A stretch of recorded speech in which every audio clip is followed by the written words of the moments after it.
বন্ধ কৰক ভূপেন বৰা আক্ৰমণকাৰী শাস্তি দিয়ক বিজেপি হাই অসম চৰকাৰ হাই বিজেপিৰ গুণ্ডাগিৰি নচলিব অসম চৰকাৰ হাই ভাৰতৰ ন্যায় যাত্ৰাক বাধা দিয়া বন্ধ কৰক ভূপেন বৰা আক্ৰমণকাৰী শাস্তি দিয়ক বিজেপি হাই বিজেপিৰ গুণ্ডাগিৰি বন্ধ কৰক বিজেপিৰ গুণ্ডাগিৰি বন্ধ কৰক অসম চৰকাৰ হাই ভাৰতৰ ন্যায় যাত্ৰাকাৰীক বাধা দিয়া বন্ধ কৰক ভূপেন বৰা আক্ৰমণকাৰী শাস্তি দিয়ক বিজেপি হাই বিজেপি হাই আমি আজি এটা পবিত্ৰ দিনত আজি ৰাম মন্দিৰৰ আজি শুভ স্থাপনৰ দিনটোত আজি মুকলি হ'ব এই পবিত্ৰ দিনটোত আমি আজি নলবাৰী জিলা কংগ্ৰেছৰ তৰফৰ পৰা প্ৰতিবাদী কাৰ্যসূচী ল'ব লগা হৈছে এয়া আমাৰ বাবে দুৰ্ভাগ্যৰ বিষয় আজি এই পবিত্ৰ দিনটোত গোটেই ভাৰতবাসী ৰাইজক অসমবাসী ৰাইজক আমি সকলোকে শুভেচ্ছা জ্ঞাপন কৰিছোঁ ভগৱান ৰামৰ ওচৰত সকলোৱে আমি আশীৰ্বাদ বিচাৰিছোঁ সকলোৰে মংগল হওক আৰু ৰামৰ দৰে শুভ চিন্তা কৰাৰো এক ৰামৰ যি শুভ চিন্তা সেই শুভ চিন্তাটো যাতে আমাৰ মনত উদয় হয় তাৰ কাৰণে আজি কামনা কৰিম যি সময়ত ৰাম ৰাজ্য স্থাপনৰ হকে এটা বিশেষ ৰাজনৈতিক দলৰ নেতাসকলে আস্ফালন কৰি ফুৰিছে তেনে সময়ত সেই ৰাজনৈতিক দলৰ পৃষ্ঠপোষকতাত অসমৰ মাননীয় মুখ্যমন্ত্ৰী হিমন্ত বিশ্ব শৰ্মা ডাঙৰীয়াৰ পৃষ্ঠপোষকতাত ভাৰত জোড়ো ন্যায় যাত্ৰা চলি থকা সময়ত আমাৰ নেতা ৰাহুল গান্ধী ডাঙৰীয়াৰ লগতে এই ন্যায় যাত্ৰীসকলৰ যাত্ৰাটো বন্ধ কৰাৰ বাবে উঠি পৰি লাগিছে পাৰ্মিশ্যন দিয়া হোৱা নাই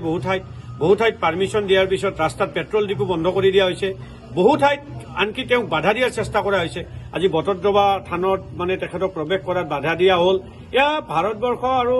অসমৰ যি সনাতনী সংস্কৃতি সনাতনী সংস্কৃতিৰ যিটো কথা কৈ থাকে মাননীয় মুখ্যমন্ত্ৰীয়ে সনাতনী সংস্কৃতিৰ কিন্তু এয়া কিন্তু শুভ লক্ষণ নহয় এয়া সনাতনী সংস্কৃতিয়ে কেতিয়াও এই কথাটো গ্ৰহণ কৰি নলয় আজি ৰাম মন্দিৰৰ কথা কৈছে ৰাম মন্দিৰ আমি বিচাৰো ভাল পাইছো কিন্তু আজি ৰামে কিন্তু ছেক্ৰিফাইচৰ এটা প্ৰতীক ৰামে বনবাসত গৈছিলে বেলেগৰ শান্তিৰ কাৰণে কিন্তু একেখন ৰাম ৰাজ্যৰ কথা কোৱা মাননীয় মুখ্যমন্ত্ৰী হিমন্ত বিশ্ব শৰ্মা ডাঙৰীয়াৰ গুণ্ডা বাহিনীয়ে ভেৰনীয়া গুণ্ডাই আকৌ আমাৰ ন্যায় যাত্ৰা চলি থকা সময়ত অসম প্ৰদেশ কংগ্ৰেছ কমিটিৰ সভাপতি ভূপেন বৰা ডাঙৰীয়াক ৰাইজৰ সন্মুখত কেমেৰাৰ সন্মুখত আক্ৰমণ কৰি প্ৰহাৰ কৰি প্ৰমাণ কৰিছে যে এওঁলোক কেতিয়াও ৰামৰ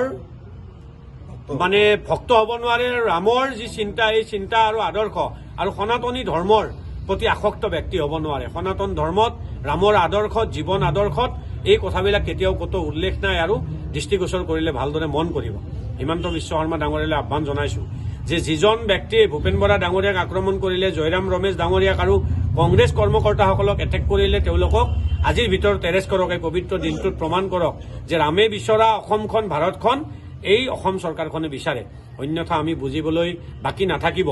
যে ৰাম ভক্তিৰ কথা কৈ ৰোলটো ৰাৱণৰ লৈ আছে যদি ৰাম ভক্তিৰ কথা কৈ ত্যাগৰ নমুনা দেখাও আৰু যদি ৰাৱণে হ'ব খোজে ৰাম ভক্তিৰ মিছা অভিনয়টো বন্ধ কৰে গতিকে আজি পবিত্ৰ দিনটোত আমি নলবাৰী জিলা কংগ্ৰেছৰ পৰা দাবী জনাইছো যে এটা ইনকুৱাৰী হওক যিসকলে এই আমাৰ ভাৰত ন্যায় যাত্ৰীসকলৰ ওপৰত আক্ৰমণ কৰিলে ভূপেন বৰাক প্ৰমুখ্য কৰি অন্যান্যসকলৰ ওপৰত ইয়াৰ ওপৰত এটা বিহিত ব্যৱস্থা গ্ৰহণ হওক আশা ৰাখিম যে সকলোৱে এই কথাটোত সহমত পোষণ কৰিব অহাকালি নলবাৰী জিলাত কুৰিহা আদাবাৰী হৈ দৌলাশাললৈকে যাত্ৰা চলিব নলবাৰী সকলো নলবাৰীবাসী ৰাইজক দলমত নিৰ্বিশেষে আমি যোগদান কৰিবলৈ আহ্বান জনাইছো আমি শান্তিপূৰ্ণভাৱে যাত্ৰা কৰিম আমাৰ কাৰো লগত এটা বিশেষ মনোমালিন্য কৰি যাত্ৰা কৰাৰ আমাৰ ইচ্ছা নাই কিন্তু এই যাত্ৰাক সকলোৱে যদি বাধা দিব খোজে সেইটো কিন্তু স্বীকাৰ কৰিব পৰা নাযায় আমি ন্যায়ৰ হকে যুঁজিছিলো যেতিয়ালৈকে দেশত অন্যায় হৈ থাকিব আমি ন্যায়ৰ হকে যুঁজি যাম ধন্যবাদ